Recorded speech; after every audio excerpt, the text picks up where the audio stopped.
হাজার বছর ধরে আমি পথ হাঁটিতেছি পৃথিবীর পথে।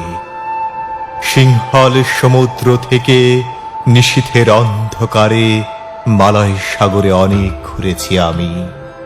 বিম্বিসার অশোকের ধূসর জগতে সেখানে ছিলাম আমি। আরো দূর অন্ধকারে বিদর্ভ নগরে আমি ক্লান্ত প্রাণ এক, চারিদিকে জীবনের সমুদ্র সফেন। আমার দুদণ্ড শান্তি দিয়েছিল নাটোরের বনলতা সেন।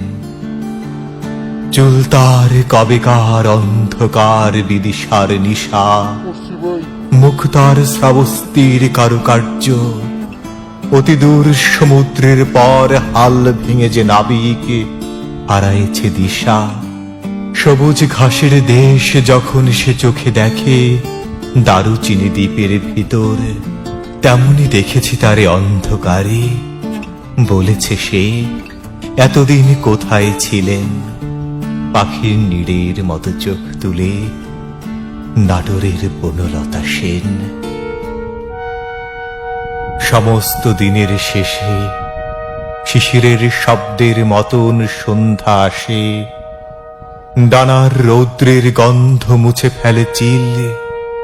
পৃথিবীর সব রং নিভে গেলে পাণ্ডুলিপি করে আয়োজন। তখন গল্পের তরে জোনাকির রঙে ঝিলমিল। সব পাখি ঘরে আসে, সব নদী ফুরায় জীবনের সব লেনদেন। থাকে শুধু অন্ধকার, মুখোমুখি বসিবার বনলতা সেন।